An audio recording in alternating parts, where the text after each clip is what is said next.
KSRTC Pensioners Organization Alappuzha ജില്ലാ സമ്മേളനം സംസ്ഥാന പ്രസിഡന്റ് പി മുരളീധരൻ പിള്ള ആലപ്പുഴ ചെങ്ങന്നൂരിൽ ഉദ്ഘാടനം ചെയ്തു. സംസ്ഥാന ട്രഷറർ AK ശ്രീകുമാർ സംഘടനാ റിപ്പോർട്ട് അവതരിപ്പിച്ചു. ജില്ലാ സെക്രട്ടറി AP ജയപ്രകാശ് റിപ്പോർട്ടും ജില്ലാ ട്രഷറർ PN ബാലചന്ദ്രൻ ആചാരി കണക്കും അവതരിപ്പിച്ചു.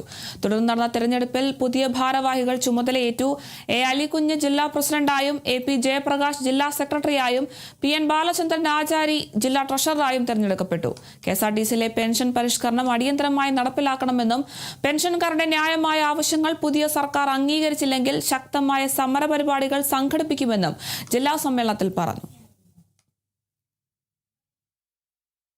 കേവലം കിട്ടിക്കൊണ്ടിരുന്ന ആനുകൂല്യമായ ഫെസ്റ്റിവൽ അലവൻസ് കഴിഞ്ഞ 7 വർഷക്കാലമായി ഇടതുപക്ഷ ജനാധിപത്യ മുന്നണി അധികാരത്തിലിരിക്കുമ്പോൾ നമുക്ക് നഷ്ടപ്പെട്ടു എന്നുള്ളത് വളരെ ഖേദകരമാണ്. അതേപോലെ തന്നെയാണ് 2022 ശേഷം പെൻഷനായ ആളുകളുടെ വിഷയം. അവർക്ക് കൊടുത്ത പെൻഷൻ ആനുകൂല്യം കൈനീട്ടമാണ്. യാതൊരു മാനദണ്ഡമില്ലാത്ത രീതിയിൽ അവർക്കും തുച്ഛമായ പൈസയാണ് കൊടുത്തത്. അപ്പോൾ ഈ വിഷയങ്ങളൊക്കെ പരിഹരിക്കണമെങ്കിൽ KSRTCയിലെ പെൻഷൻ പരിഷ്കരണം നടപ്പിലാക്കിയെങ്കിൽ മാത്രമേ കഴിയുള്ളൂ. നമ്മുടെ വിഷയങ്ങൾ പരിഹൃതമാക്കുന്നതിന് ഏത് മുന്നണി ആയാലും സംഘടനയെ സംബന്ധിച്ച് ശക്തമായി ഇടപെടൽ നടത്തുകയും